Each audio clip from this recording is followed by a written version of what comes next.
स्वागतम दोस्तों, आपका अपने चैनल धार्मिक हिंदू पे एक बार फिर से स्वागत है। दोस्तों, मेरा मकसद सिर्फ आपको ज्ञान बढ़ाना है। आप मेरे को ऐसे सपोर्ट करते रहिए जिससे मैं आपके लिए नए नए वीडियोस लाते रहूं। दोस्तों, कुंभकर्ण महान ऋषि विश्वा व माता केकशी का पुत्र था तथा लंका के राजा रावण का छोटा भाई भी था। वह बचपन से ही विशाल शरीर का था, जो दिन प्रतिदिन सामान्य मनुष्य के शरीर से बहुत बड़ा होता जा रहा था।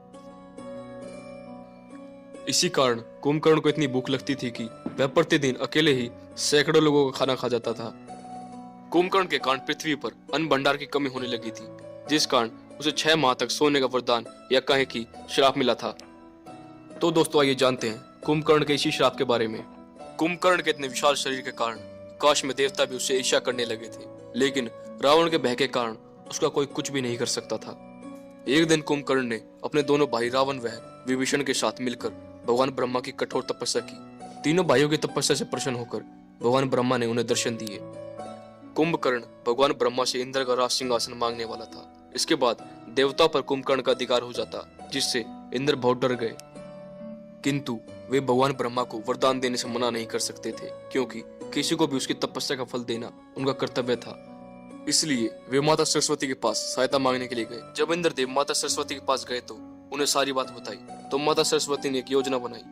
उन्होंने देवेंद्र को कहा कि जब कुंभकर्ण भगवान ब्रह्मा जी से वरदान मांग रहा होगा, तब माता सरस्वती उसकी जीवा पर बैठ जाएगी, जिस कारण वह इंद्रासन की जगह निंद्रासन मांग लेगा। जब ब्रह्मा ने कुंभकर्ण की तपस्या से प्रसन्न होकर उसे वरदान मांगने को कहा, तो तभी देवी सरस्वती कुंभकर्ण की जीवा पर आकर बैठ गई, जिसके कारण कुंभकर्ण के मुंह से इंद्रासन की जगह निंद्रासन निकला। भगवान ब्रह्मा ने उसे यह वरदान दे दिया, जिसके फलस्वरूप अब वह जीवन भर केवल सोता ही रहेगा। यह देखकर कुंभकर्ण व उसके दोनों भाई बहुत डर गए। जब रावण ने अपने भाई की स्थिति देखी, तो उसने भगवान ब्रह्मा से याचना की कि जिस मनुष्य को आपने बनाया है, उसे आप इस तरह जीवन भर के लिए नींद में सुलाकर उसका जीवन मृत्यु से पहले ही समाप्त कर देंगे। रावण का अपने भाई के प्रति प्रेम व कुंभकर्ण का दुख देखकर भगवान ब्रह्मा को उन पर दया आ गई।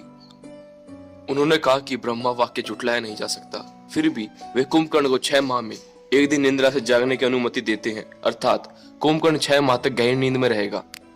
कुंभकर्ण एक दिन के लिए जागेगा तथा उसके पश्चात फिर 6 महीने के लिए सो जाएगा।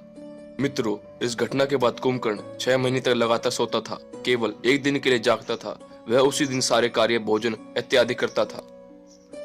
दोस्तों, इस प्रकार इंद्र की चाल व माता सरस्वती के कारण कुंभकर्ण 6 माह तक सोता रहता था। दोस्तों, अगर आपको मेरी वीडियोस अच्छी लगती हैं, लाइक जरूर करें और कमेंट करके जरूर बताएं। इससे मुझे और सपोर्ट मिलेगा नई वीडियोस बनाने के लिए। तो दोस्तों, जब तक वीडियो ज्यादा से ज्यादा शेयर करें और हमारे चैनल से जुड़े रहें। धन्यवाद।